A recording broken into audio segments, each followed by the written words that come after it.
في هذا الفيديو راح نشوفوا مع بعضنا كيف نعمل غسالة كلينة مفرزة رمضان. مشترياتي أكيد شبح صفرة.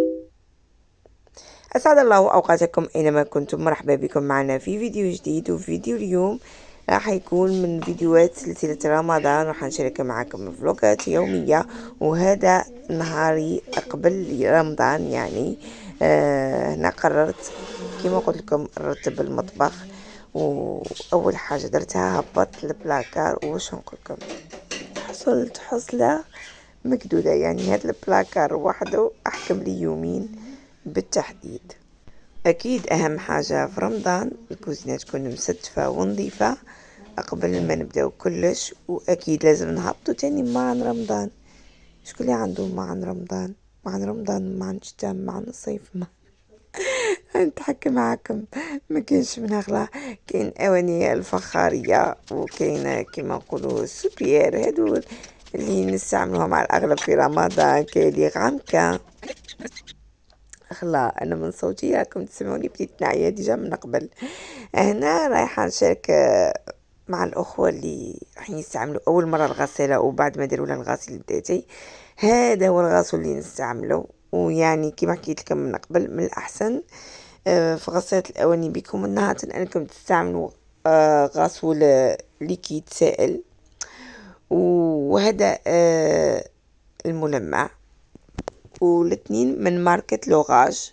والماركات البقية كل فيها من الخير والبركة، لكن هذا الأحسن جودة بالنسبة لي واللي ولمني. تاني هذا لي كابسول تاع بريلاكس، تاني مليح بالبزاف. بصح من المستحسن انكم تستعملوهم في البرامج الطويلة، ماشي البرامج القصيرة. هذه بلاصة الملمع اللي وين راني نشير لكم عليها. من كاين هذيك العلامة تاع الشمس، اصلا كي ينقصكم الملمع علامة الشمس هي اللي راح تبان لكم في الاكران. وانا معكم راح نعمر جل غسول. وفيها درجات، يعني اذا راح تستعملوها في القصير ما تعمروهاش للفم. يعني اذا كان زوج معنات برك مش بزاف، اذا كان بزاف عمروها للفوق. وتاني الملمع هنا راح يظهر لكم، وما تنساوهاش عمروه من الوقت لوقت. انا بصراحه الاله تاعي ما تحتاجش بزاف، ما تطلبش بزاف الملمع، بصح انا ساعه لساعه نفكر فيها، سورتو كي نتولى بلي اللماع تاعي بداو ما يخرجوش يلمعوا. وانا حنمشيها على برنامج متوسط، ما هو قصير ما هو طويل. استخدمت برنامج 60 درجة وبرنامج التعقيم. وهنا حنحطها تبدا، ونرجع للتنظيفات. كيما شفتي وراني هبطت هذاك البلاكار، ولما داروا انتشروا في جميع انحاء الكوزينه، برا الكوزينه كيما تحبوا.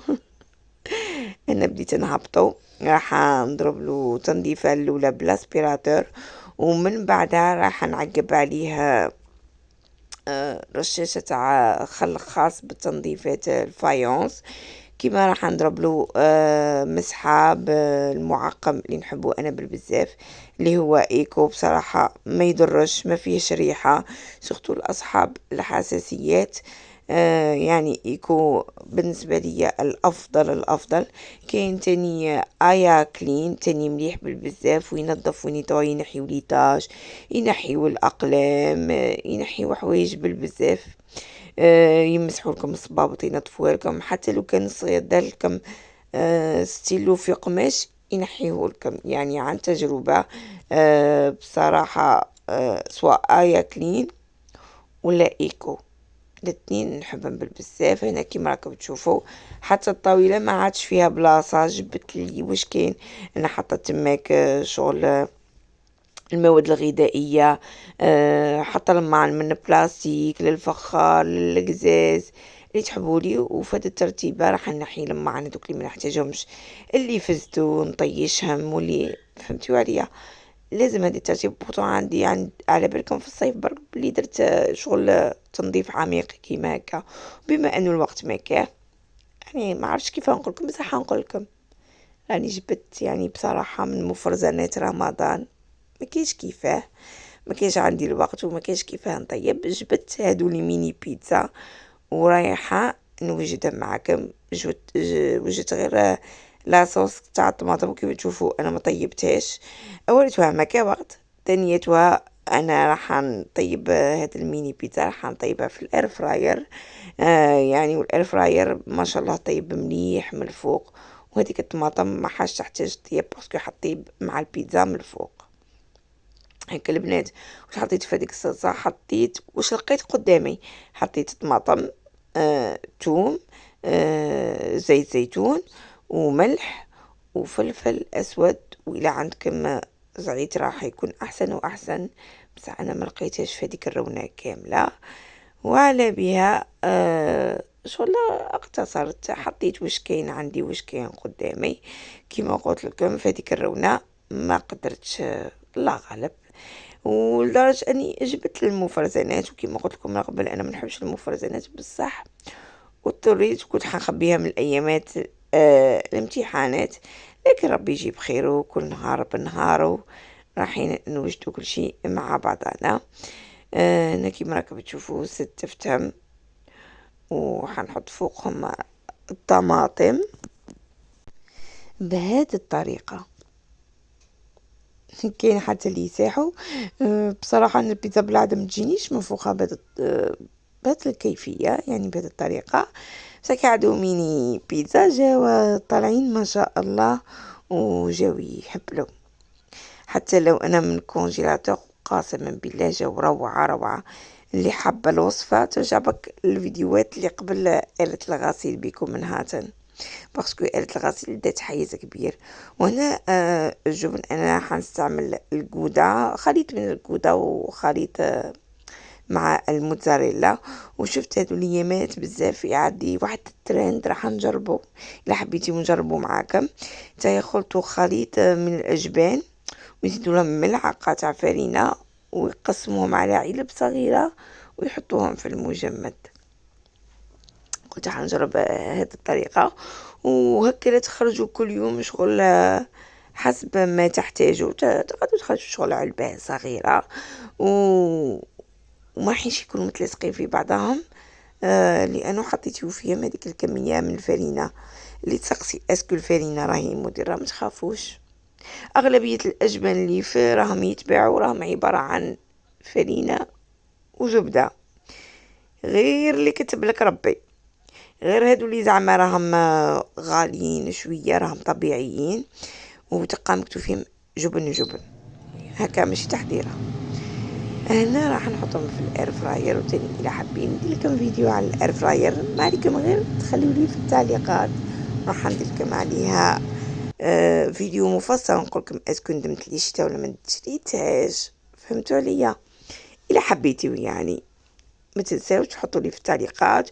والى اول مره تشوفوا القناه ما تنساوش الاشتراك في القناه. وهي بيتزا اللي كانت من المفروض تكون تاع رمضان، كليناها بصحه ولهنا وكانت تشهي. اكيد راح نعاودها ونعاود معكم عده وصفات تاع المخبوزات، منها البيتزا بالخضره، وهو البلاكار بعد التنظيمات والترتيبات والغسل وغسل الاواني. بقى لي غير هذا الرف هذا برك ما عرفتش واش نحط فيه.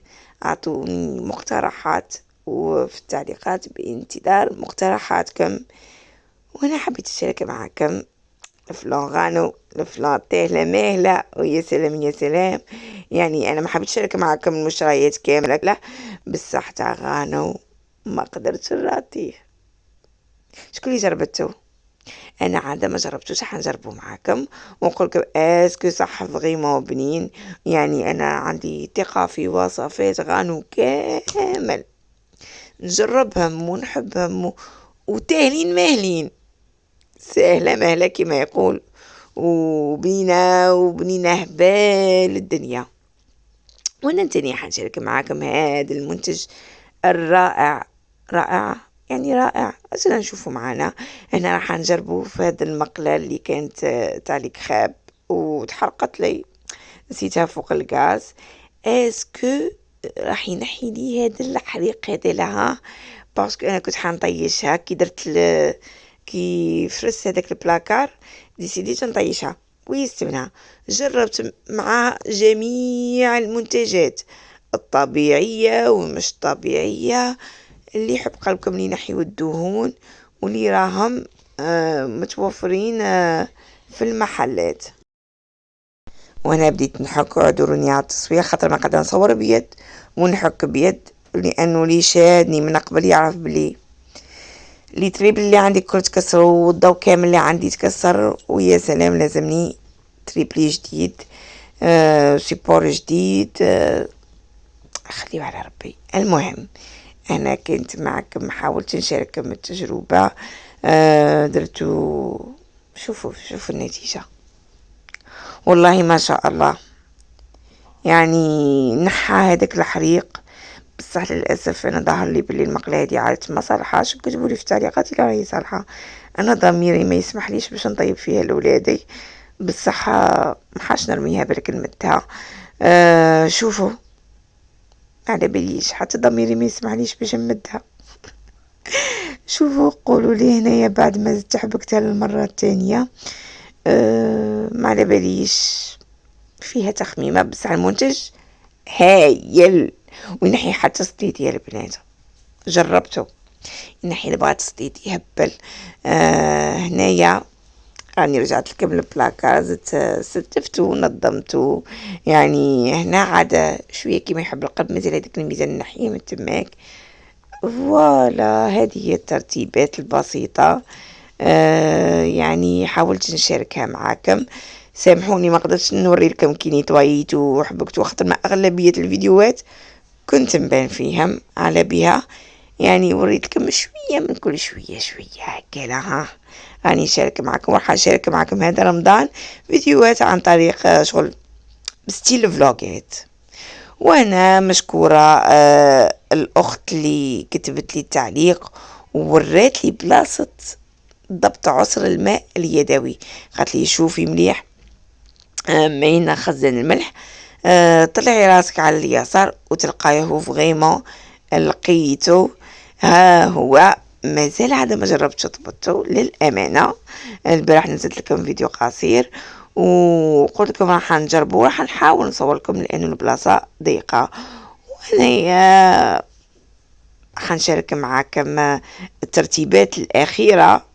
راح ندير الشباح الصفراء، اكيد شاركنا مع بعضنا من قبل الشباح الصفراء اللوز، الشباح الصفراء جوز، واللي ما يعرفش القناه انا عندي 3 سنوات على اليوتيوب، يعني قناتي ماهيش جديده لكن قطعت عليها ورجعت من جديد، وعندي قناه اخرى اللي هي يوميات امينه فلوج فاميلي، لكن للاسف تاني انقطعت عليها ورجعت لكم هنا في هذه القناه، وبصراحة حمستيوني بزاف باش نرجع نشارك معكم فيديوهات عديدة.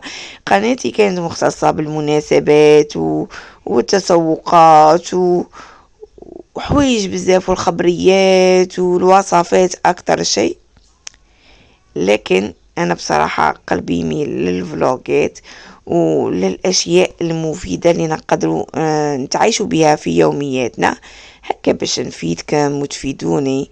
وبالنسبة للشباحة الصفراء هنايا البنات باش جاتني بومبي، راني قطعت فوق هذيك الساشي اليمونتير الغذائي، وحاولت نشارك معكم بعض التفاصيل كي يلتب هذاك الكاس اللي وريت لكم من قبل، كيما الباقي يعرف كامل اللي هي 3 كيلات لوز، كيلا الى ربع سكر، وحطيت لها ملعقه تاع ماء صحر ولميتها خليتها ترتاح لسوايع، تقدروا تحطوها ساعه في الثلاجه وتستخدموها، ومن بعد قطعتها وخليتها ترتاح.